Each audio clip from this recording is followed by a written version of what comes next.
Hello and welcome friends, कैसे हैं आप सब। आई होप सब ठीक होंगे, अच्छे से होंगे और मज़े में होंगे। तो फ्रेंड्स, आज हमारा टॉपिक है इंडियन पॉलिटी। इंडियन पॉलिटी पे आज हम कॉन्स्टिट्यूशन ऑफ इंडिया पे मोस्ट इंपॉर्टेंट एमसीक्यूज़ लेके आए हैं। इस वीडियो में हमारे पास टॉप 50 एमसीक्यूज़ रहेंगे जो बहुत ही ज़्यादा इंपॉर्टेंट रहेंगे आपके एग्ज़ाम के लिए।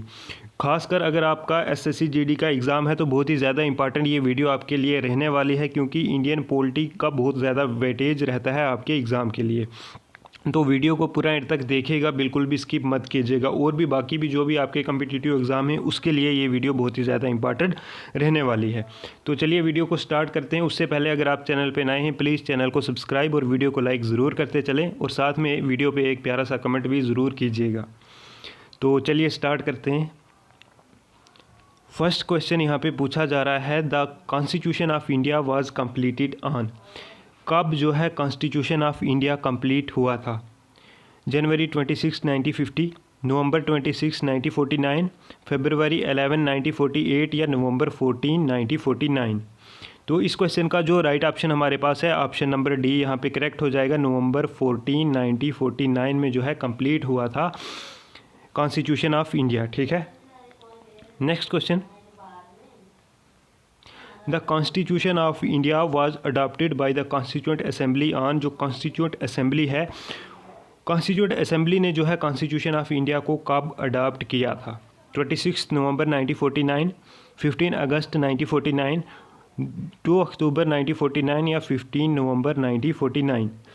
तो इसका जो राइट ऑप्शन हमारे पास है ऑप्शन नंबर ए यहाँ पे करेक्ट हो जाएगा। 26 नवंबर 1949 को जो है अडॉप्ट कर लिया था constitution of India constituent assembly के द्वारा। Next question, constitution of India came into force on. जो कॉन्स्टिट्यूशन ऑफ इंडिया है ये फोर्स में कब आया?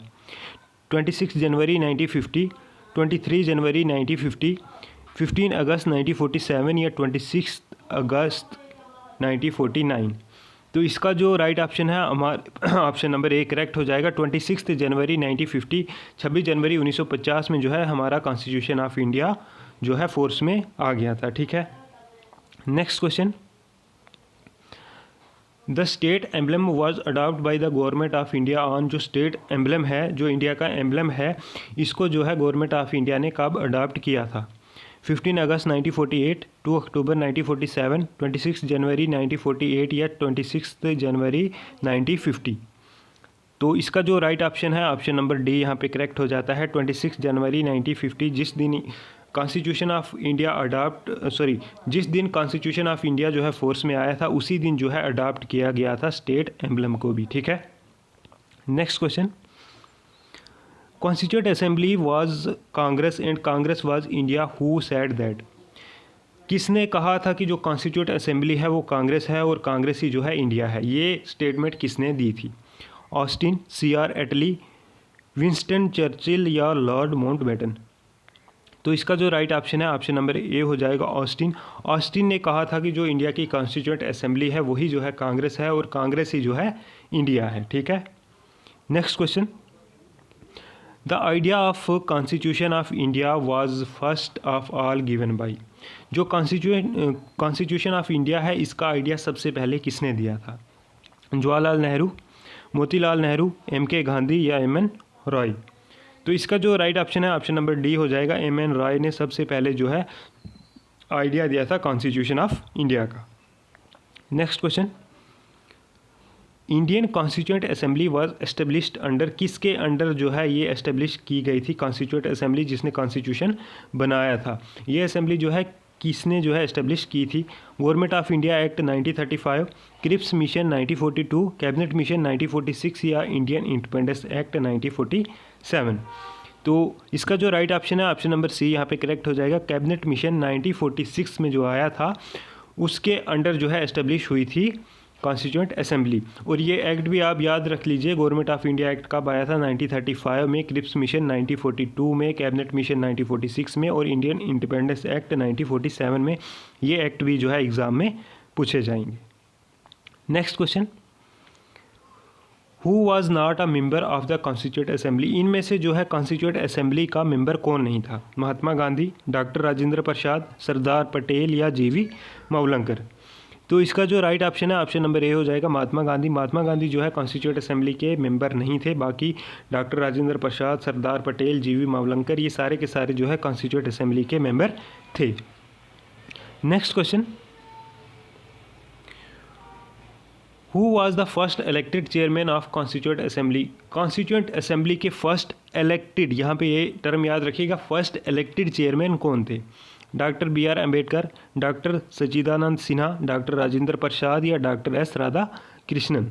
तो इसका जो राइट ऑप्शन है ऑप्शन नंबर बी यहाँ पे करेक्ट हो जाएगा। जो फर्स्ट इलेक्टेड चेयरमैन थे कॉन्स्टिट्यूंट असेंबली के ये थे डॉक्टर सच्चिदानंद सिन्हा। ठीक है, next question, the constitution of India was adopted by? Constitution of India को अडॉप्ट किसने किया था?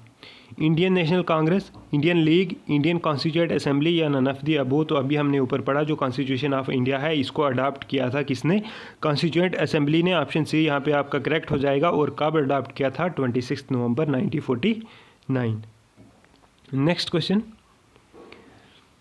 The chairman of drafting committee of Indian constituent assembly was? जो ड्राफ्टिंग कमेटी थी इसके चेयरमैन कौन थे? Doctor Rajendra Prasad, Jawaharlal Nehru, doctor B R Ambedkar या पुरुषोत्तम दास?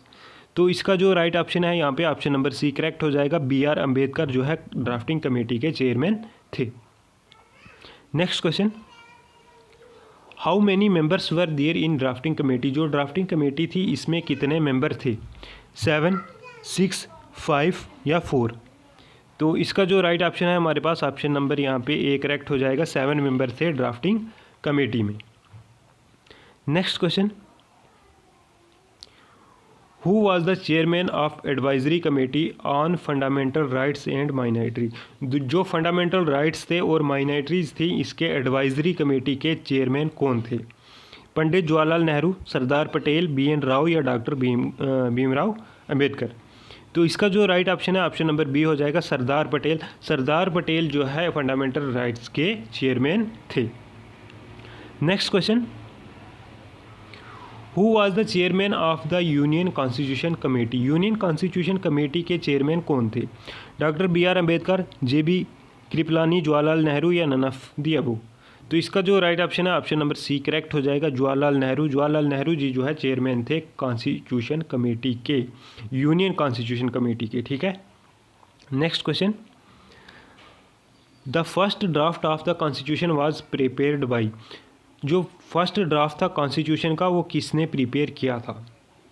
B R Ambedkar, B N Rau, K Santhanam या K M Munshi?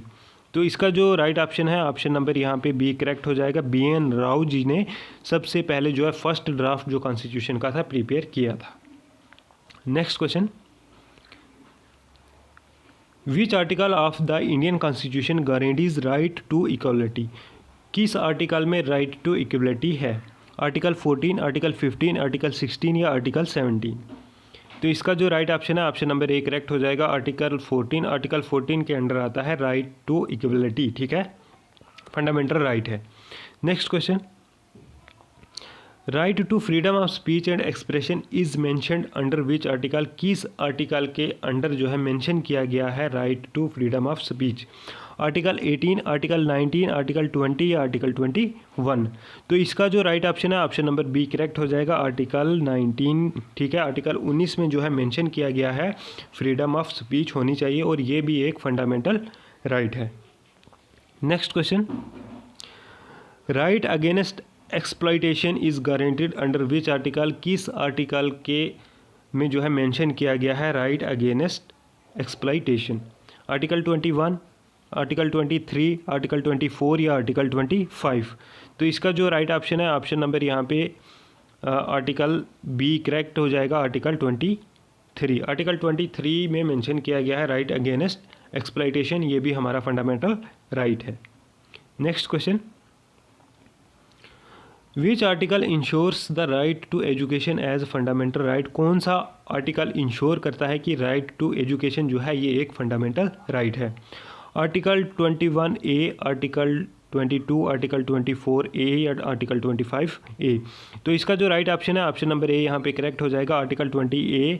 Article 20A में जो है 21A में जो है इंश्योर किया गया है कि जो राइट टू एजुकेशन है ये एक फंडामेंटल राइट है।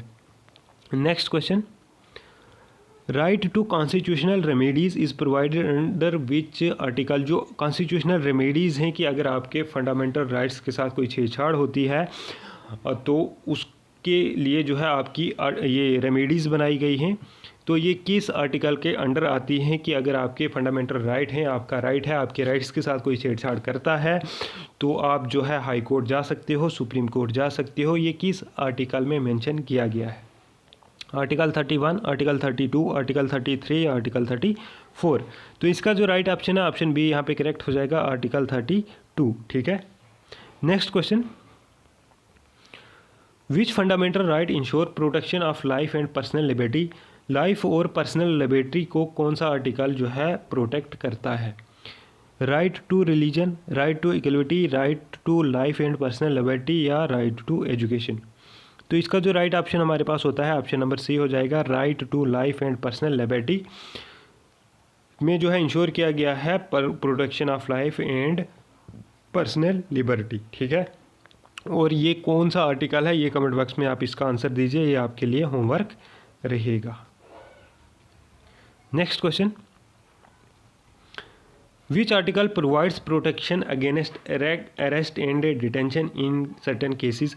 कौन सा आर्टिकल जो प्रोवाइड करता है प्रोटेक्शन किसके against arrest and detention in certain cases, यानी कि अगर आपको अरेस्ट किया जाता है या आपको डिटेन किया जाता है, हाउस से अरेस्ट किया जाता है या ऐसे आपको अरेस्ट किया जाता है किसी भी केस में, तो कौन सा आर्टिकल जो है आपको प्रोटेक्शन देता है कि आपको जो है राइट होगा कि आप जो है उसी टाइम अपने जो है घर वालों को इन्फॉर्म कर सकते हो, आप फ़ोन पे बात कर सकते हो, या आपको ये राइट है कि आप चेक कर सकते हो कि हमारे जो है किस केस के लिए हमें अरेस्ट किया जाता है। आप इंश्योर कर सकते हो कि हमारे ख़िलाफ़ जो है वारंट इशू हुआ है या नहीं हुआ है, या फिर आप जो है अरेस्ट हो के अपने वकील के साथ जो है रब्ता कर सकते हो, उसको फ़ोन कर सकते हो वगैरह वगैरह।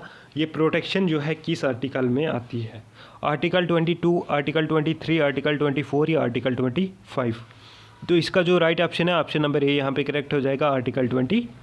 आर्टिकल 22 में प्रोटेक्शन दी गई है आपको अगेंस्ट अरेस्ट एंड डिटेंशन। ठीक है। और लेकिन ये लागू होता है सर्टन केसेस के लिए, ऐसा नहीं है कि आप जो है ऑन स्पॉट किसी का मर्डर कर दो। ठीक है। तो आप बोलोगे नहीं जी मुझे किस केस में अरेस्ट किया जाता है, मुझे जो है प्रोटेक्शन है आर्टिकल, मतलब इसमें जो है कुछ शर्त रखी गई है कि अगर आपको ऐसे रेंडमली कहीं पे अरेस्ट किया जाता है, आपको बताया जाता है आपने ये जो है क्राइम किया है, तो आपको वो उसका जानने का पूरा हक होता है। ऐसी कुछ जो है केसेस में आपको ये राइट्स मिलते हैं और ये आपका एक फंडामेंटल राइट होता है। Next question, right to freedom of religion is guaranteed under which article. किस आर्टिकल में जो है आपको फ्रीडम है रिलीजन का, यानी कि आप कोई भी रिलीजन अडॉप्ट कर सकते हो, किसी भी रिलीजन की जो है आप प्रैक्टिस कर सकते हो, कोई भी रिलीजियस इंस्टीट्यूट आप खोल सकते हो। ठीक है। तो ये जो है फ्रीडम ऑफ रिलीजन जो है ये आपको किस आर्टिकल के अंडर दिया गया है? आर्टिकल 23, आर्टिकल 24, आर्टिकल 25 या आर्टिकल 26। तो इसका जो राइट ऑप्शन है ऑप्शन नंबर सी यहाँ पे करेक्ट हो जाएगा, article 25। Next question, which fundamental right guarantee the right to form association और यूनियन। किस जो है फंडामेंटल राइट में आपको गारंटी दी गई है कि आप जो है कोई भी एसोसिएशन या यूनियन बना सकते हो, आप जो है किसी भी चीज़ की यूनियन या एसोसिएशन एक बना सकते हो पूरे पीसफुल तरीके से। Right to religion, right to freedom of speech and expression, right against exploitation या right to freedom of association. तो इसका जो राइट ऑप्शन है हमारे पास ऑप्शन नंबर डी करेक्ट हो जाएगा, right to freedom of association. ठीक है। Next question, right to education is a part of which category of fundamental right. किस फंडामेंटल राइट की का पार्ट है right to education? Economic right है, culture right है, राइट टू फ्रीडम या right to education. तो इसका जो राइट ऑप्शन है ऑप्शन नंबर सी हो जाएगा, राइट टू फ्रीडम में जो है आपका आता है right to education. Right to freedom के 21 आर्टिकल के सब क्लास ए में जो है आपका आ जाता है right to education. Next question, 25 question complete हो गए। अगर आपने अभी तक वीडियो पे लाइक नहीं किया है प्लीज़ वीडियो पे लाइक और एक प्यारा सा कमेंट ज़रूर करते जाइए। और अगर आपको इस वीडियो की पीडीएफ चाहिए तो आपको फ्री ऑफ कॉस्ट जो है इस वीडियो की पीडीएफ मिलेगी। तो आपने पीडीएफ लेने के लिए जो है 9103140789 पे जो है व्हाट्सएप मैसेज कर दीजिए, आपको जो है पीडीएफ प्रोवाइड हो जाएगी। ठीक है, तो चलिए नेक्स्ट क्वेश्चन पूछा जा रहा है, protection against discrimination on the ground of religion, race, caste, sex, birth of place is provided by which article.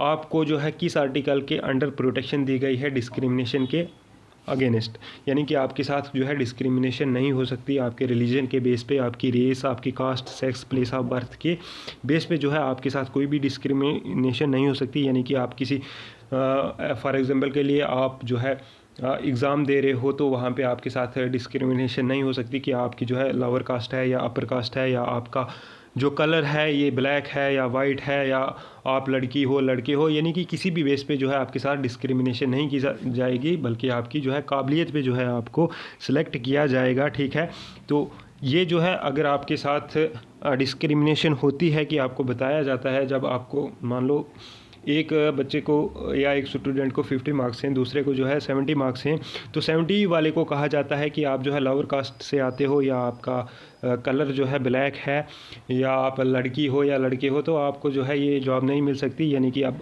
जो है जॉब मिलेगी 50 वाले को, क्योंकि इसका रंग जो है गोरा है, ये अपर कास्ट से आता है, वगैरह वगैरह। कोई भी डिस्क्रिमिनेशन होती है तो आपके पास राइट है, फंडामेंटल राइट दिया गया है आर्टिकल 15। आर्टिकल 15 कहता है कि अगर आपके साथ ऐसी कोई डिस्क्रिमिनेशन होती है तो आप जो है कॉन्स्टिट्यूशनल रेमेडीज़ जो आपकी आर्टिकल 32 के अंडर आती हैं उसके मुताबिक जो है आप हाई कोर्ट और सुप्रीम कोर्ट जाके आप जो है केस फाइल कर सकते हो और कह सकते हो कि मेरे साथ जो है डिस्क्रिमिनेशन हुई है, किसके बेस पे, रिलीजन के बेस पे, रेस, कास्ट, सेक्स या प्लेस ऑफ बर्थ के बेस पे। तो ये प्रोटेक्शन अगेंस्ट डिस्क्रिमिनेशन आपका आता है आर्टिकल 15 के अंडर। ठीक है, next question, which article prohibits the practice of untouchability. Untouchability जो छूत छात होती है तो उसका जो है कौन सा आर्टिकल जो है इसको प्रोहिबिट करता है, यानी कि ये भी चीज़ नहीं होनी चाहिए कि ऊंच नीच जात पात का होता है कि अब मैं इसके टच नहीं कर सकते हैं, अब ये जो है इस प्लेट में खाना खा रहा है हम जो है नहीं खाएंगे। जो भी मतलब अनटचबिलिटी की प्रैक्टिस होती हैं उस प्रैक्टिस को रोकने के लिए जो है आर्टिकल कौन सा होता है, आर्टिकल 14, 15, 16 या 17। तो इसका जो राइट ऑप्शन हमारे पास होता है ऑप्शन नंबर डी करेक्ट हो जाता है, आर्टिकल 17। आर्टिकल 17 के में कहा गया है कि जो प्रैक्टिस ऑफ अनटचबिलिटी है इसको जो है प्रोहिबिट कर दिया गया है। ठीक है, next question, which fundamental right ensure protection of language, script and culture of minorities. कौन सा आर्टिकल आपका फंडामेंटल राइट है जो इंश्योर करता है आपकी प्रोटेक्शन, आपकी लैंग्वेज, आपकी स्क्रिप्ट, आपका कल्चर जो भी है आप उसको जो है अच्छे तरीके से जो है प्रैक्टिस कर सकते हो। यानी कि आपको कोई ये बता नहीं सकता है कि आप कौन सी लैंग्वेज जो है यूज़ कर सकते हो, कौन सी नहीं कर सकते हो, आपकी स्क्रिप्ट कैसी होनी चाहिए, आपका कल्चर कैसा होना चाहिए। आपका जैसे इंडिया में जो है हर एक किलोमीटर के बाद या हर एक डिस्ट्रिक्ट के बाद जो है आपका कल्चर चेंज हो जाता है, आपकी जो है स्क्रिप्ट चेंज हो जाती है, लैंग्वेज चेंज हो जाती है। तो ये प्रैक्टिस जो है हर कोई कर सकता है, हर एक को राइट है, जो अपना कल्चर होता है वो अपने कल्चर के हिसाब से जो है अपनी प्रैक्टिस कर सकता है, अपनी जो उनकी लैंग्वेज होती है वो लैंग्वेज यूज़ कर सकता है, अपनी स्क्रिप्ट जो है अपने कल्चर के हिसाब से, अपनी रिलीजन के हिसाब से या अपने एरिया के हिसाब से वो जो है बोल सकता है। तो अगर यानी कि आपका जो फंडामेंटल राइट है तो कौन सा फंडामेंटल राइट ऐसा है आपको कि ये चीज़ें जो है आपको प्रोटेक्ट करता है, आर्टिकल 28, आर्टिकल 29, आर्टिकल 30, आर्टिकल 31। तो इसका जो राइट ऑप्शन है ऑप्शन नंबर बी हो जाएगी, आर्टिकल 29। आर्टिकल 29 आपका फंडामेंटल राइट है और इसमें कहा गया है कि आप जो है प्रोटेक्ट कर सकते हो अपनी लैंग्वेज को, अपनी स्क्रिप्ट को, अपने कल्चर को। ठीक है, आपको कोई ये नहीं कह सकता कि आप जो है आपका ये कल्चर है, आपका ये कल्चर नहीं होना चाहिए। आप ये मान लो आप जो है कश्मीरी बोल रहे हो तो मैं आपको ये नहीं बोल सकता कि आप कश्मीरी क्यों बोल रहे हो। ठीक है, तो ऐसा मतलब ये चीज़ें जो है आर्टिकल 29 में आपको प्रोटेक्ट करती हैं। ठीक है, next question, which article provides protection of interest of minorities. Minorities जो कास्ट हैं उनके इंटरेस्ट को प्रोटेक्ट कौन सा आर्टिकल करता है, आर्टिकल 30, आर्टिकल 31, आर्टिकल 32 या आर्टिकल 33। तो इसका जो राइट ऑप्शन है, ऑप्शन नंबर ए हो जाएगा, article 30। Next question, right against exploitation include provision of trafficking in human beings and force labour mentioned under which article?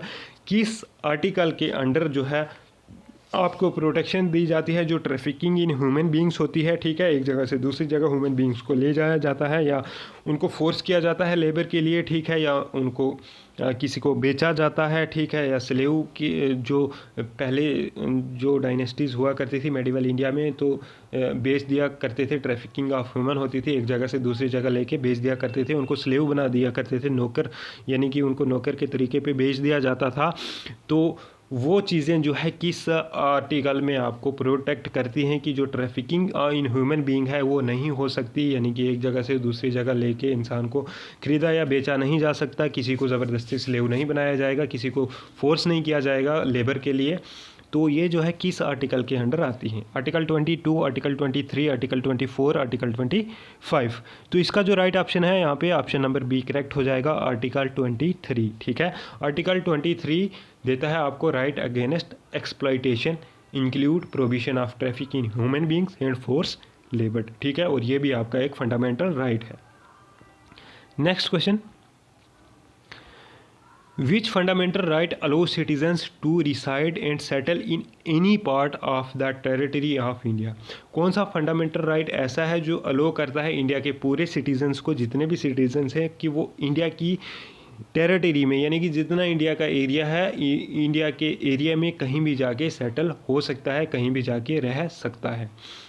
यानी कि अगर मैं कश्मीर से जम्मू आ जाता हूँ, या जम्मू से हम जो है दिल्ली में जाके रह लें, ठीक है, या आप दिल्ली से मुंबई चले जाओ, तो आपको कोई ये नहीं कह सकता कि आप जो है जम्मू से दिल्ली में आके क्यों रह रहे हो या मुंबई में क्यों रह रहे हो, आपने यहाँ पे ज़मीन क्यों खरीदी, आपने यहाँ पे प्रॉपर्टी क्यों बनाई, आप जो है जम्मू के हो, आप जम्मू चले जाओ, ऐसा नहीं हो सकता। आपको पूरा राइट है, आप इंडिया की टेरिटरी में कहीं भी जाके कहीं भी सेटल हो सकते हो।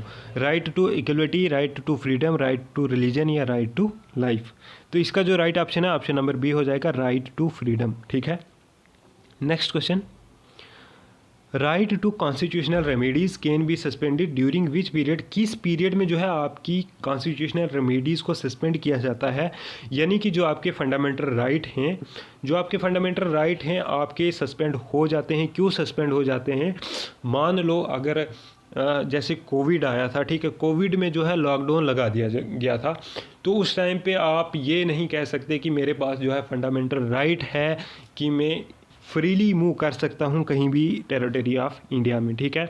आप ये नहीं कह सकते थे उस टाइम की जो मेरा फंडामेंटल राइट है कि मैं फ्रीली मूव कर सकता हूँ, या आप ऐसा नहीं कह सकते थे कि मुझे जो है हाउस अरेस्ट कर लिया गया है।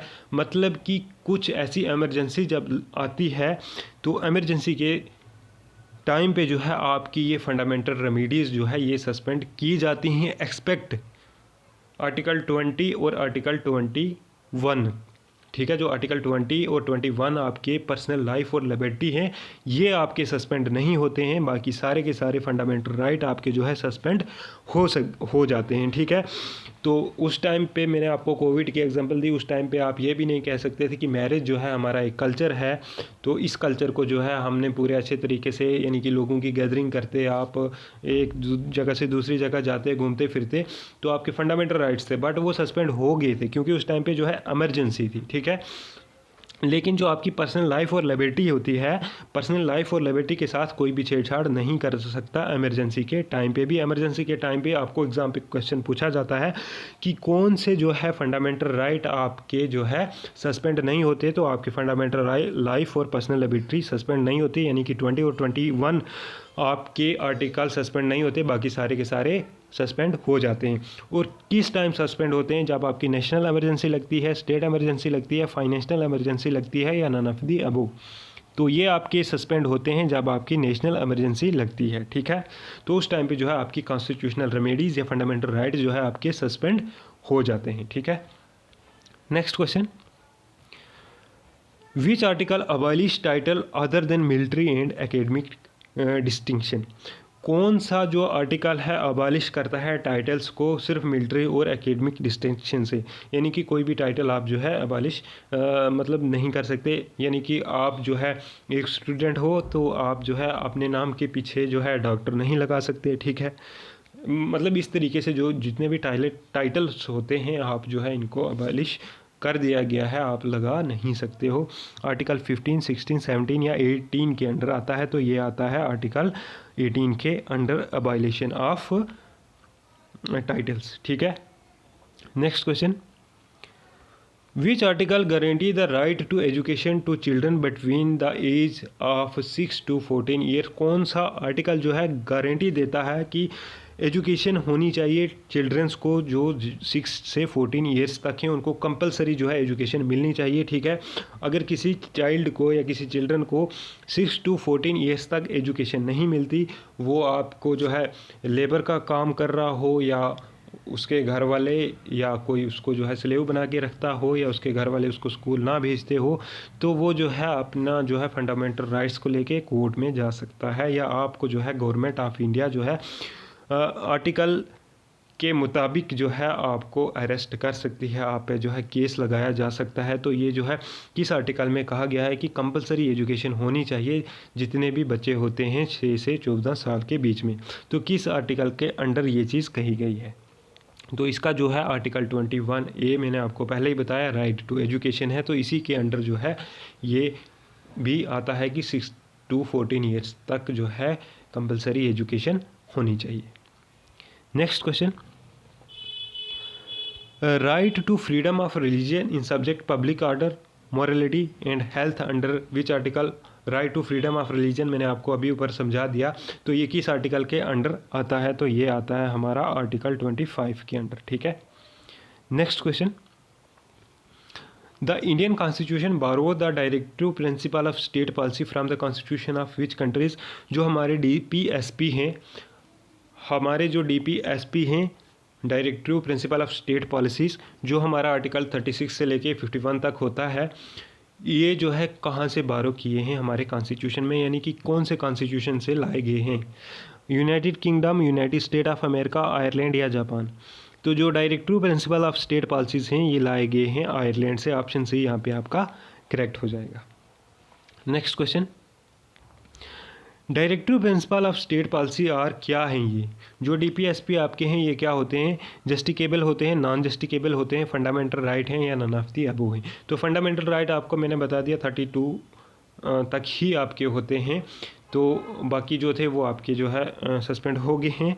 तो ये मेनली अब आपके चलते हैं, ऐसे तो ये 12 से 35 तक थे, उसके बाद 36 से आपके डायरेक्टिव प्रिंसिपल थे, बट अब ये मेनली जो है चलते हैं 15 या 14 से लेके आपके 32 तक ही मेनली ये चलते हैं। तो उसके बाद जो है आपके directive principle of state policies हो जाते हैं, और जो डायरेक्टिव प्रिंसिपल हैं ये आपके होते हैं नॉन जस्टिकेबल, ठीक है। इनका जस्टिस जो है नहीं होता, ठीक है। अगर ये आप अबालिश करते हो तो आपको जो है सज़ा मिलती है। Next question, equal pay for equal work has been ensured in the Indian constitution और वन ऑफ द। जो इक्वल पे और इक्वल वर्क है, यानी कि हर एक को जो है इक्वल वर्क के बदले में इक्वल पे मिलना चाहिए। ऐसा नहीं होता है कि आप जो है एक मर्द और एक औरत जो है बराबर काम करें तो औरत को जो है कम पैसे दिए जाएं और मर्द को ज़्यादा दिया जाए। तो equal pay for equal work जो हमारा होता है ये हमारा आता है directive principle of state policy के अंडर। ऑप्शन भी यहाँ पे आपका करेक्ट हो जाएगा, ठीक है। Next question, Panchayati Raj system in India laid down under, किसके अंडर आता है पंचायती राज। तो जो ये पंचायती राज है ये भी हमारा DPSP के अंडर आता है। ऑप्शन सी आपका करेक्ट हो जाएगा। और आर्टिकल 40 के अंडर जो है आपका पंचायती राज सिस्टम आता है, और ये आर्टिकल 40 जो हमारा है DPSP है। Next question, which article directs state government to organise village panchayat. कौन सा आर्टिकल जो है डायरेक्शन देता है स्टेट गवर्नमेंट को कि वो ऑर्गेनाइज करें विलेज पंचायत को। आर्टिकल 32, आर्टिकल 40, आर्टिकल 48 या आर्टिकल 51। तो इसका जो राइट ऑप्शन है ऑप्शन बी यहाँ पे करेक्ट हो जाएगा, आर्टिकल 40। आर्टिकल 40 जो है डायरेक्ट करता है स्टेट गवर्नमेंट को कि वो ऑर्गेनाइज करें विलेज पंचायत को, ठीक है। और मैंने पहले ही बताया ये आर्टिकल 40 क्या है, ये है हमारा DPSP। Next question, which article of the directive principle of state policy deal with the promotion of international peace and security. International peace और सिक्योरिटी के लिए कौन सा आर्टिकल होता है हमारा डायरेक्टिव स्टेट पॉलिसी का? आर्टिकल 51, 48A, 43A या 41। तो इसका जो राइट ऑप्शन है ऑप्शन नंबर ए यहाँ पे करेक्ट हो जाएगा, आर्टिकल 51। आर्टिकल 51 में जो है हमारा आता है इंटरनेशनल पीस एंड सिक्योरिटी, ठीक है। Next question, which of the following is not included in the directive principle of state policy. इनमें से कौन सा जो है directive principle of state policy में इंक्लूड नहीं होता? Provision of liquor, right to work, equal wage for equal work या राइट टू इन्फॉर्मेशन। तो इसका जो राइट ऑप्शन हमारे पास होता है ऑप्शन नंबर यहाँ पे ए करेक्ट हो जाएगा, provision of liquor. Provision of liquor जो है ये हमारा इंक्लूड नहीं होता है directive principle of state policy में। बाकी right to work, equal wage for equal work और राइट टू इन्फॉर्मेशन यानी कि RTI, ये सारे के सारे आपके आते हैं directive principle of state policy में। खाली जो प्रोविजन ऑफ लिक्वर है ये आपकी DPSP में नहीं आता है।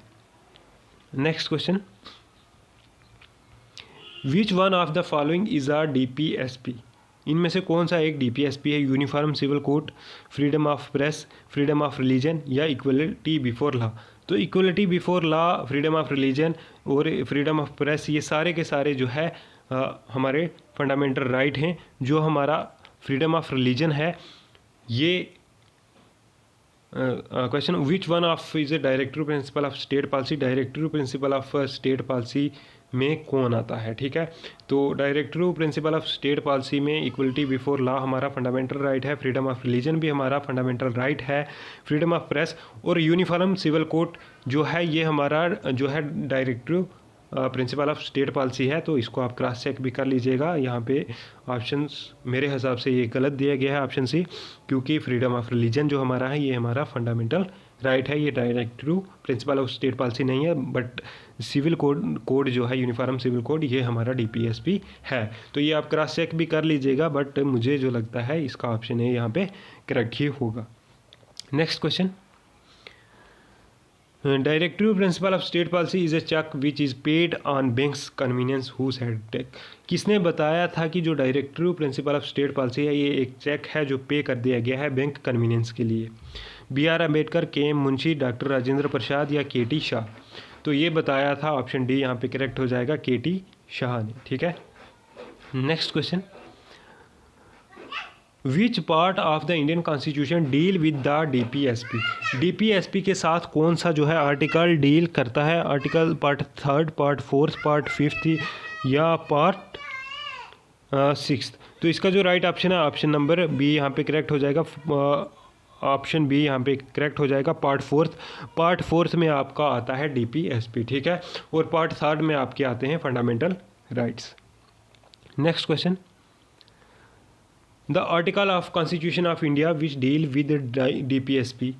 DPSP के साथ कौन से आर्टिकल डील करते हैं? तो मैंने आपको बता दिया, DPSP जो हमारा होता है 36 से लेके 51 तक होता है, ठीक है। Next question, the purpose of the inclusion of directive principle of state policy in Indian constitution to establish किसके अंडर आते हैं? ये political democracy, social democracy, Gandhian democracy या social and economic democracy.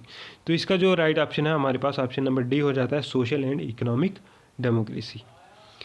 Next question, the directive principle of the directive principle added in किस में add किए गए हैं? डायरेक्टिव प्रिंसिपल कॉन्स्टिट्यूशन की कौन से अमेंडमेंट में जो है इनको अमेंड किया गया है या ये ओरिजिनल फॉर्म में थे? Were added by the 42nd amendment, formed a part of the original constitution, do not form a part of the constitution या नन ऑफ द अबव। तो इसका जो राइट ऑप्शन है ऑप्शन नंबर बी करेक्ट हो जाएगा। ये जो है ओरिजिनल कॉन्स्टिट्यूशन जब बनाया गया था उसी टाइम पे ऐड कर दिए गए थे, ठीक है। तो इसका आंसर जो होगा form a part of original constitution, जब ओरिजिनल कॉन्स्टिट्यूशन बनाया गया था उसी टाइम पे जो है ये ऐड कर दिए गए थे। बाद में जो है इनको अमेंड या ऐड नहीं किया गया है, ठीक है। अमेंड किया है बट बाद में ऐड नहीं किया है, ये उसी टाइम पे जो है ऐड हुए थे। Next question, second last question है। आई होप वीडियो अच्छी लगी होगी। अगर वीडियो अच्छी लगी है तो प्लीज़ वीडियो को शेयर और लाइक ज़रूर कीजिएगा और साथ में एक प्यारा सा कमेंट ज़रूर कर दीजिएगा वीडियो पे। तो क्वेश्चन है, the idea of fundamental right बारो फ्राम। जो आइडिया है फंडामेंटल राइट्स का ये कहाँ से लिया गया है? जैसे अभी हमने ऊपर पढ़ा जो DPSP है ये कहाँ से लाए गए थे, आयरलैंड से लाए गए थे। अब वैसे ही जो है सेम क्वेश्चन आपको है कि फंडामेंटल राइट जो है ये कहाँ से लाए गए थे, आयरलैंड से, USA से, रशिया से या कनाडा से। तो इसका जो राइट ऑप्शन है ऑप्शन नंबर बी यहाँ पे करेक्ट हो जाएगा, USA से लाए गए थे हमारे फंडामेंटल राइट, और बहुत बार जो है एग्जाम में ये क्वेश्चन आया हुआ है। Next question, father of Indian constitution किसे कहा जाता है, फादर ऑफ इंडियन कॉन्स्टिट्यूशन किसे कहा जाता है, तो ऑप्शन बी यहाँ पे करेक्ट हो जाएगा, BR अम्बेडकर जी को जो है फादर ऑफ इंडियन कॉन्स्टिट्यूशन कहा जाता है। ठीक है, तो ऐसी अगर वीडियो आपको चाहिए और तो आप जो है वीडियो पे के नीचे कमेंट कर सकते हैं, और साथ ही साथ जो है चैनल को सब्सक्राइब और वीडियो पे लाइक ज़रूर करते जाइएगा। Thank you so much.